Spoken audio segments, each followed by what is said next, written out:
At Macy's Backstage, finding great gifts is as much fun as giving them. Get in the holiday spirit with matching PJs and loungewear. For everyone who asks for slippers, we have great styles for him and her. Why not slip a shaving kit in his stocking? But hurry in, they're going fast. And if you've got techies and music lovers on your list, we've got their gear. From electronics to headphones, it's beginning to look a lot like Christmas at Macy's Backstage. Off price, on trend, arriving daily. Find your store at macysbackstage.com.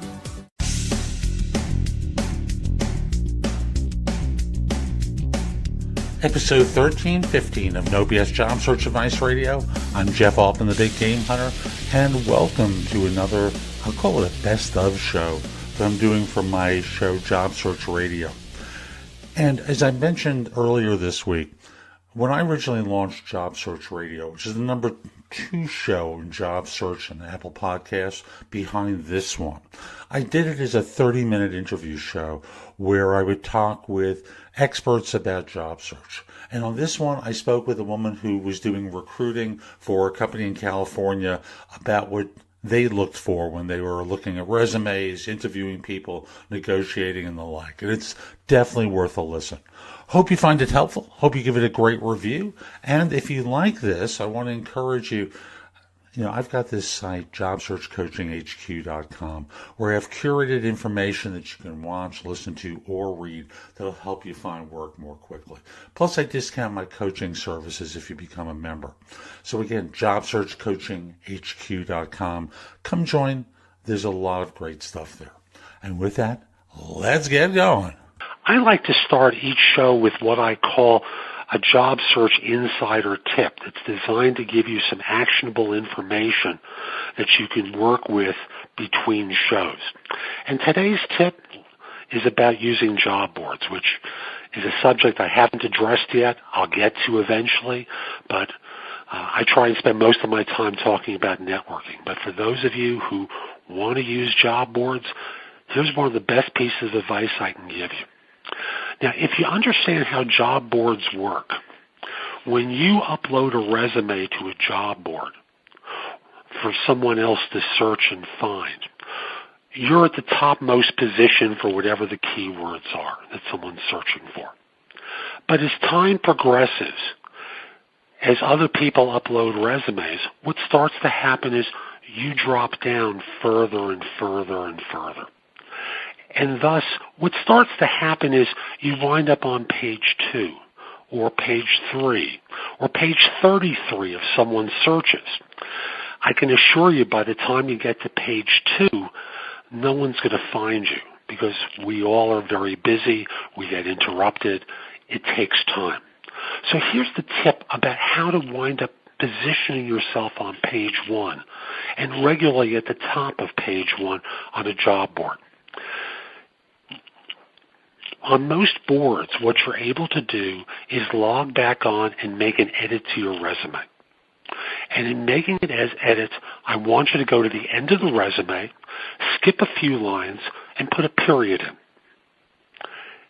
The next day or 2 days later, you come back and you delete the period. Each time you make a change to your resume, you're putting yourself in the top position on that board for search results. And that's going to increase the odds that people are going to find you in using a board. So that's my tip for this time. We'll be back next time with another tip on a different subject. So my guest this time is Emily Quinn, who's the first technical recruiter hired by MindBody Incorporated, a software firm that's developed studio management software for yoga, Pilates, personal training, dance, martial arts, day spas, and salons. She was raised in Silicon Valley and received her undergraduate degree from Beloit College. She then returned to the Pacific Coast, worked in recruiting for a search firm, and then moved into corporate recruiting with a focus on technical IT and software positions. Emily, welcome to Job Search Radio. Thanks for having me. My pleasure. Before we start, is it true that palm trees and in-office massages at MindBody make the day just a little bit happier? Very much so. Yep. Thursday I had a massage, 3 o'clock in the afternoon. sadly, I had to walk outside into another part of the building, and being the hottest temperature in the country that day at 91, it was a little bit on the warm side. But, hey, that's what you get for living in San Luis. That should be the biggest problem of your day. It is. It is. So how do you or your firm find someone to evaluate or interview? Or maybe I should ask, how do people find you and your firm to apply for positions? Well, we have a really good name in San Luis Obispo, which is our headquarters, as well as we have a really good name within the industries that our software caters to, which is great for finding sales, but a little bit hard for finding software developers, unless you happen to be a practitioner of yoga. So the main way is we've got our main careers page on our main website. People apply through there, but we're also active on LinkedIn, social media like Twitter, Facebook, Tumblr, Instagram. I think I just named off all the social media platforms we're on. And then we, of course, post jobs in other places depending on the specific job, whether it's software development or customer service or sales or finance. We've got a little bit of everything. So we post jobs all around, and they all link back to that main career site so that you can apply. And folks, I asked Emily this question as a way of giving you an idea how firms are doing outreach in order to draw you into them and connect with you. And thus, here's the next part of this. How do you evaluate these people? What do you look for that's going to make someone interesting or appealing to you and the other folks at MindBody? Well, research shows actually that a recruiter spends an average of 6 seconds looking at a resume before deciding if they're going to talk to you, if they want to talk to you, which means you have 6 seconds on average to impress us, which is, it sounds rather negative, but you have to realize with the amount of time I spend looking at resumes, 6 seconds does sound about accurate to me. If I have to spend any more than that, figuring out if you're going to be the right person with the right technical skills, you're probably not. It's not obvious enough, and so I can find somebody who does have the obvious skills I'm looking for. Now, I focus on software development roles, so I do things a little bit different than our customer service or our sales recruiter when they're focused on those types of positions, but it's always that mix of the technical skills and the cultural fit. And your resume is the first place we look to see that that kind of comes through a little bit, which is why it's important to have details, facts, numbers, metrics, and a little bit more about yourself, some of your personality come through on that resume. It's interesting. You talked about a number of different ways that people can reach you and now a number of different ways that you evaluate. That 6-second principle, I've clocked myself for a long time, 6-7 seconds tops. If you can't communicate in that amount of time what it is that relates to what I'm looking for and apparently what you're looking for, there's always another resume that's going to make it clear to us. Exactly. So do you use filters or search criteria, or is it just a visual scan that you have? Is there something between the system when people apply and you that's going to evaluate a resume too? We use an applicant tracking system that does not have any sort of filter set on it. There are a few questions that we have set up depending on the location of the position. We have offices outside of San Luis Obispo, but it asks, would you relocate to the area that this job is in? And making sure people actually want to live here. We do very few telecommute roles, and most of the time that only is a possibility after you've worked for us for a while in our offices, since we really value the immediate collaboration that can happen in an office space, and also asking what is your required salary or hourly rate for this, because we do have set budgets for some roles, and we don't want to waste your time when we get on the phone with somebody and realize they're not going to work for that amount of money or something like that. So there's a few filters in that way, but I visually look at them and decide if I want to talk to them, or if they might have flexibility from that, or if you write, like anything, you can always kind of game the system. You write negotiable or TBD or something like that. You can usually get through a lot of people because they go, darn, they didn't give me a specific number. but we don't have any formal software that is keyword searching. I do that manually. I do a quick read over the resume, do a manual search for some of those big words, Scrum, Agile, C#.net, or maybe if it's one of my roles that's focused on our network operations center, it'll be things like Cisco, trying to find Cisco product usage, or CCNA if you have certifications. So then it really depends job to job, but then I do some quick keyword searching through it just to see what pops up. I just want to backtrack for a second because you used an acronym that I don't know if everyone knows. You used the term PVD. What is that? I used what term? Sorry? TBD, to be determined. So when somebody says to be determined, negotiable, or let's chat on the phone first.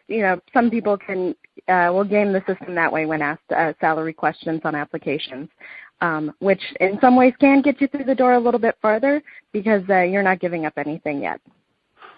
Now, you mentioned earlier that when you're looking at resumes, you're doing a quick visual scan for a number of criteria. And you mentioned metrics in particular.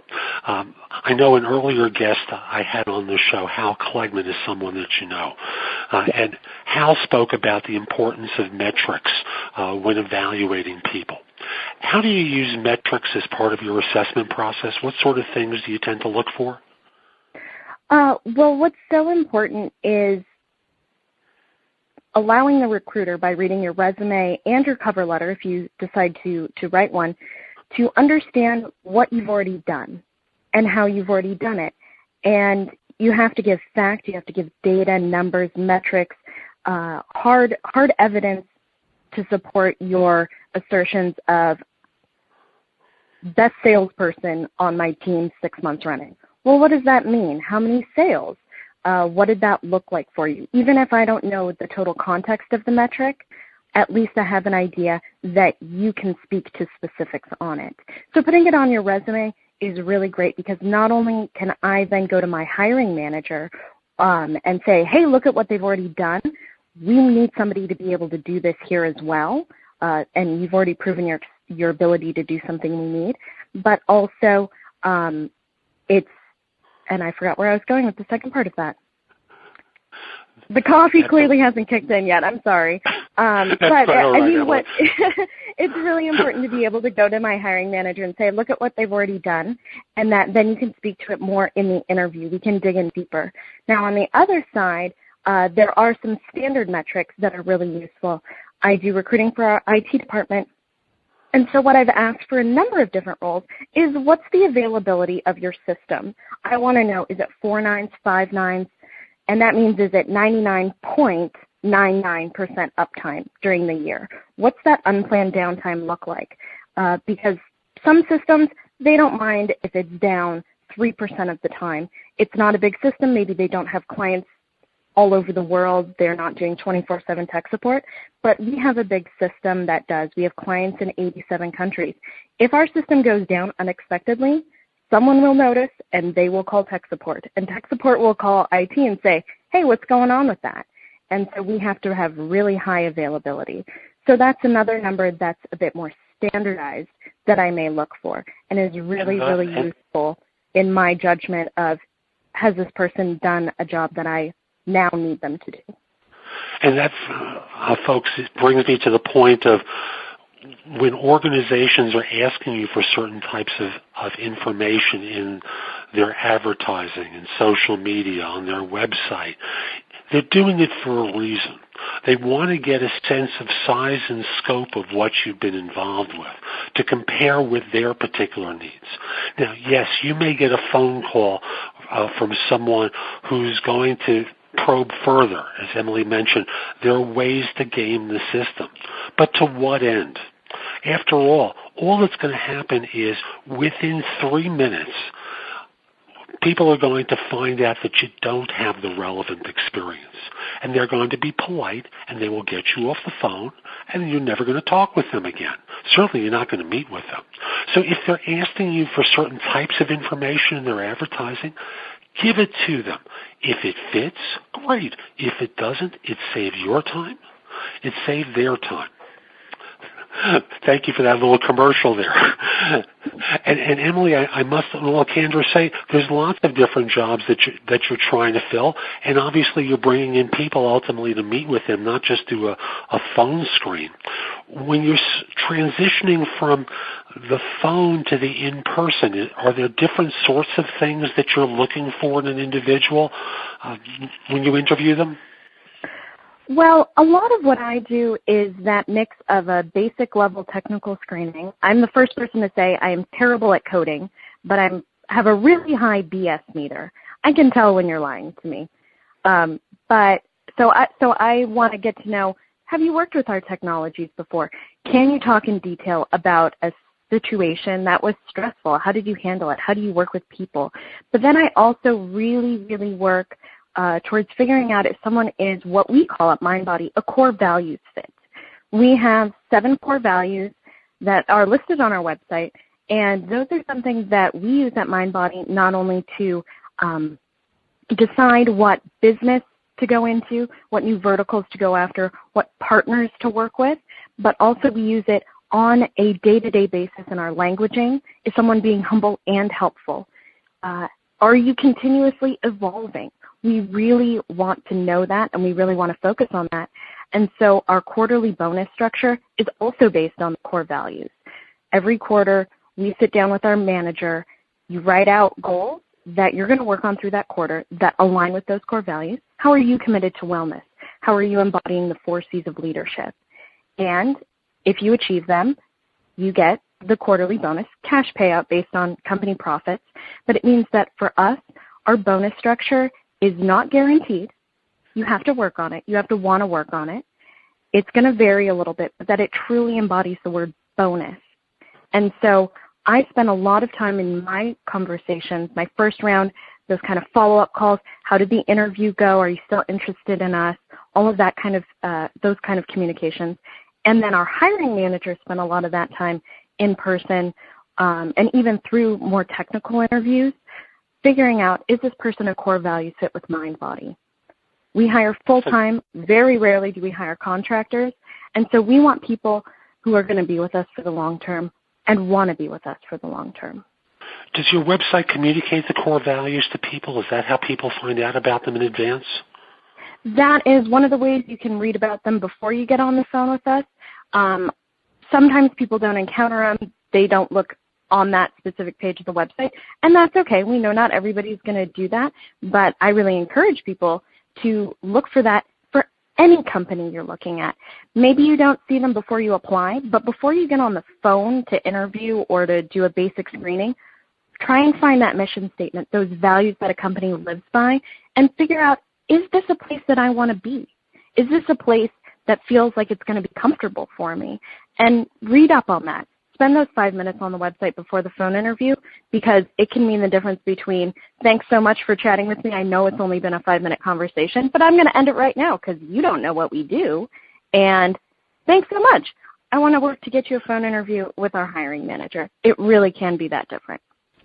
And I know a lot of firms don't embody their core values as yours does. I can't tell you the number of organizations that have approached me at times. I talk with them about their values, and it's as though I'm talking to someone in a foreign language. They just don't understand what I'm talking about. And yours does. And thus, for each of you out there listening, it's important to at least be familiar with the espoused values that a firm has set down. Number one, for your own comfort. After all, do you want to be associated with a firm that represents or embodies something that you don't believe in? And number two is, it's always interesting to find out whether they're congruent with their mission statement, whether the behaviors of the people that you meet with are going to be that consistent.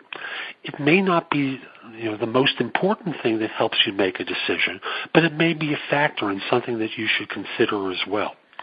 And I know you also spoke about stressful situations that the job applicant might be in, might have been in their work. I know that's also important to folks. Could you give our listeners a sense of some of the stressful situations that you look for in someone? Well, it really varies person to person, but while I want somebody to be honest, I also want somebody to know how to select a scenario or a story or an example from their past that's relevant to the job. That means preferably talk about something that has to do with the technologies that MindBody has, or even if you're not interviewing with MindBody, that job is looking for. Talk about something relevant. If I ask for, what's a recent stressful situation, how you played a part in it, how long it took to resolve things, especially in this day and age where technologies, whether it's networking or software or any sort of technology related where it's something that's going to be updating constantly, don't tell me about something that's 10 years old, because that shows me that you're not up to date on certain things. Tell me about a situation that's happened in the last year or two so that you can still speak to those specifics. Tell me how long did it take to resolve. So again, metrics, data, numbers, timeline, that's all very, very useful. You betcha they are. And you just said something I want to make sure people get, and that is stories that relate to the situation. Now, you and I are now speaking about a lot of IT situations, but it's true for any type of job. When you're applying for a position, when you're interviewing for a job, it's so important to tie the bow for the interviewer to make them understand that you've been in a similar seat to the one that they're trying to have filled, and that you can relate to their circumstances. And stories are one of the best ways to do it, because it really allows them to get a sense of size and scope, what your role was, what the situation was that you stepped into, what you were able to personally do in order to solve the situation, how you became a hero to your organization. And again, that helps you stand out by comparison to your competition that may not be well prepared. And thus, it's always good to have a few stories lined up based upon what you may know about the firm going into the meeting in order to be able to tie the bow for them so clearly. It works for finance, it works for sales, it works for business development and customer service. It's not technology specific. It's not a technical specific question. Everybody's going to want to know, how have you handled a situation like the ones you're going to handle here? Tell me about it. Right. And as one of my earlier guests used the example of a mechanic. Well, what size shop were you in? How did you perform? What sort of situations were you in different than the other mechanics that you were able to achieve in? It doesn't matter what the job is. It's always about you and your ability to serve the end client, which in those cases is a business or a garage in the example of a mechanic, and be able to provide the best level of service and relate it to the situation that you're interviewing for. Mm-hmm. So what else do you tend to look for in someone that you're interviewing? Are there any other tips that you can give people for what a recruiter is looking for when they're evaluating?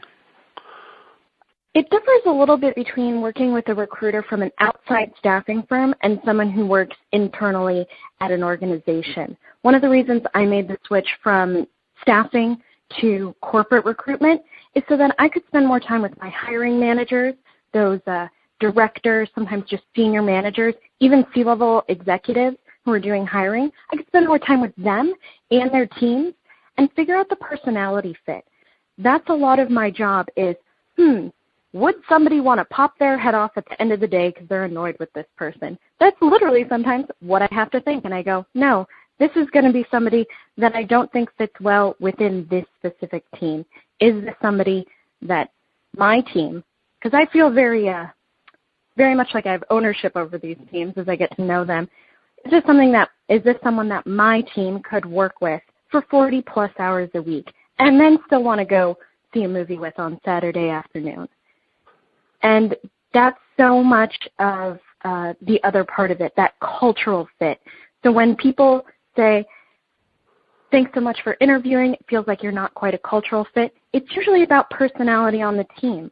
You know how important it is, as anyone who's ever worked with another human being, to make sure that you're comfortable with them and you can spend time with them. And so that's really what I look for so much in my first screening, is cultural fit overall at MindBody.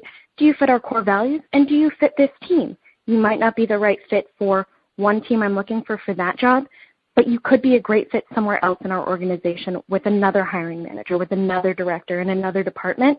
And I'm always aware of the other jobs that are being looked for, so that if that comes up, I can go to another recruiter and say, hey, I found this person. They're not right for me and my teams. I don't think they'd be a fit with so-and-so, but I think they're going to be a great fit for you. And fit is an interesting term, and I think we've spoken about this before, because fit used to be one of those terms that was one of those veiled terms used to deal with bias. You know, this person is different than the rest of us over here. They're female, we're all male. How is she going to fit in? Or we're all from Southern California, and this person's from another country with a completely different nationality than the rest of us here. How are they going to fit in?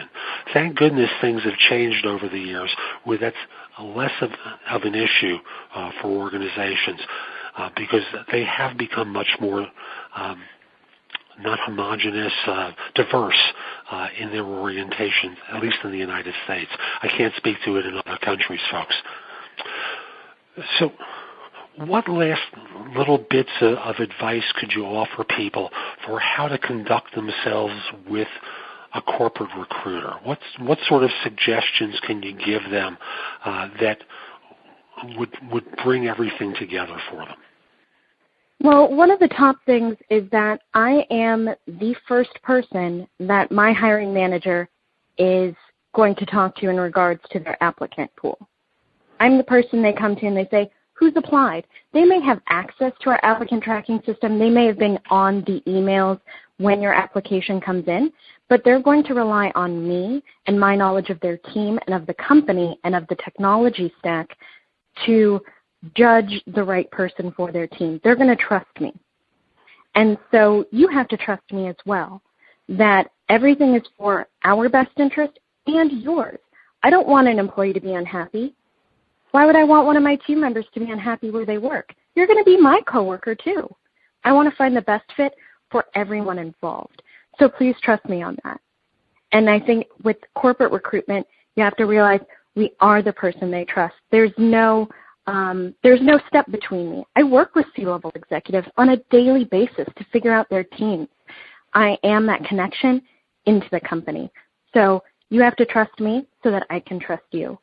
On the other side of that, I give everyone, whether I'm supporting one-on-one resume review and mock interviews internally, or even just giving advice to my friends, I have 3 rules for applying for any job, whatever the company.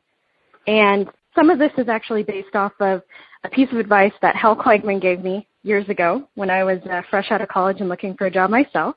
But I've added to it. 3 rules, please.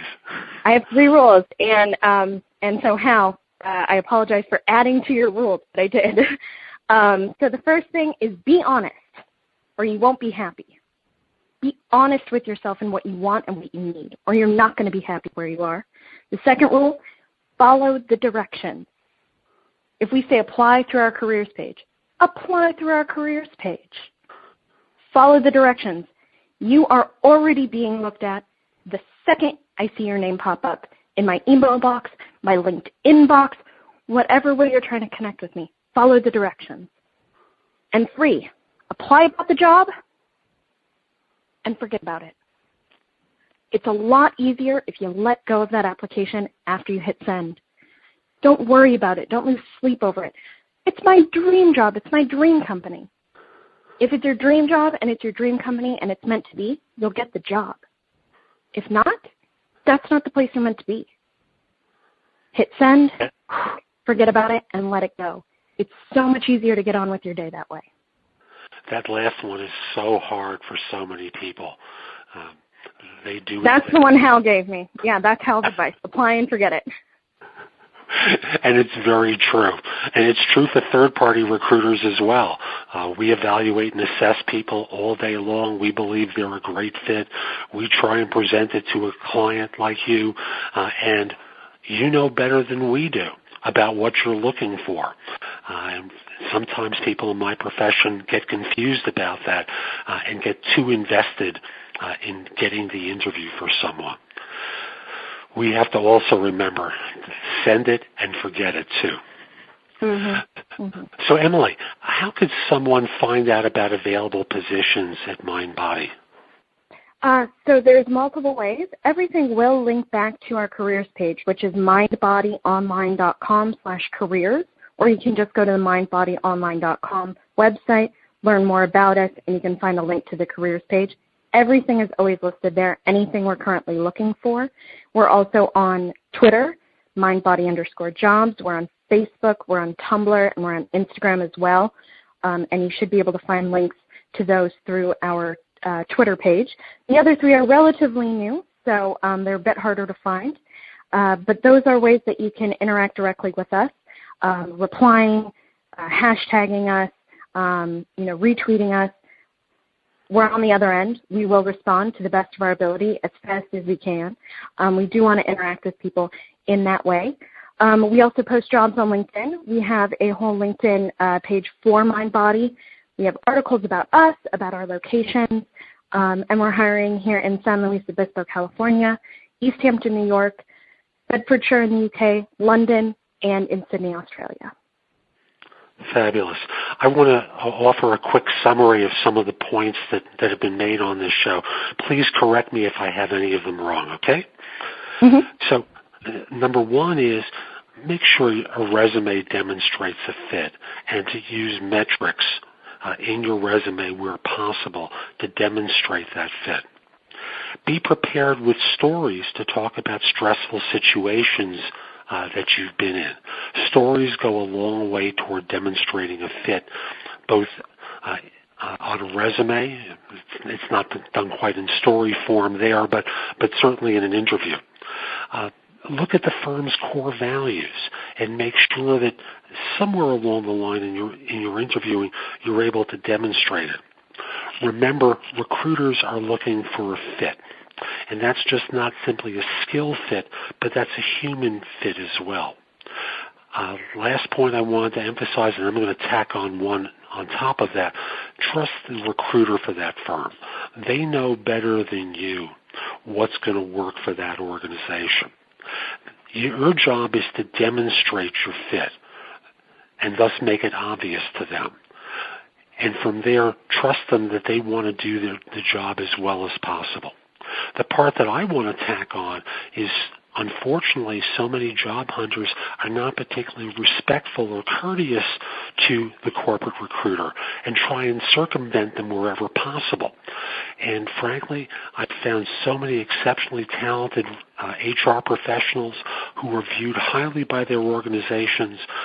When it comes time to extend an offer, they can be your biggest champion to getting hired, or neutral or negative. You can't ignore people in Emily's seat because, frankly, they can make the difference with a few words positively or negatively in whether you get hired or not, and whether you get the top dollar or a little bit less. How did I do there? Sounds great. The other side of it that I do want to add on all of that about the core values and showing that you're a fit for the organization, you kind of already mentioned, Jeff, with that there are some companies who don't embody their values. They don't embody their mission statement. And so you always have to remember that interviewing goes both ways. You always have the power as the individual to say, I am no longer interested in this job. I'm no longer interested in this organization, and end the interview process. I would love it if more people self-selected out instead of trying to fight for a job. I know you need a job, but you're not going to be happy here. And if you already know that in your heart of hearts, do yourself a favor and spend more time looking elsewhere, finding that organization that you're going to be a long-term better fit for. It's so important that interviewing goes both ways, that you're comfortable as well. Well said. Emily, thank you. So that's today's show. I hope you found it helpful. And if you did, here are a few ways to get even more from me. First of all, visit my website, www.thebiggamehunter.us. I have several thousand blog posts there that you can watch, listen to, or read to help you find your next job. If you want the best of my advice, join JobSearchCoachingHQ.com, where I've curated my information with a focus on interviewing. If you have a few questions, contact me through the Magnify app for iOS. That's Magnify with an I at the end, or PrestoExperts.com, where you can call me. Schedule a specific time with me through chat on Magnify or by connecting with me on LinkedIn at linkedin.com/IN/The Big Game Hunter. Once we're connected on LinkedIn, you can message me about coaching you, speaking with me about a resume or LinkedIn profile critique, help with a salary negotiation, my trusted advisor services, as well as scheduling me for Magnify or for PrestoExperts.com. Like you, I don't work for free. You can also take my classes on Skillshare and become a premium member using the link in the show notes and receive 2 months for free instead of just the one that the site offers. Skillshare offers thousands of courses, not just simply mine. It is a great resource in a variety of different areas. Subscribe to my other podcast, which is called Job Search Radio. This one is #1 in Apple Podcasts. Job Search Radio is #2. Subscribe to both. You will get great information 7 days a week from this show, 6 days a week from the other. Lastly, I want to encourage you to join my group on Facebook called Career Angles. It's free to the first 500 people who join and is focused on helping you do better at work. Information is shared daily, and we're building a supportive group there to provide advice and counsel during difficult times. Again, the group on Facebook is called Career Angles. I'll be back tomorrow with more. In the meantime, have a great day. Be great!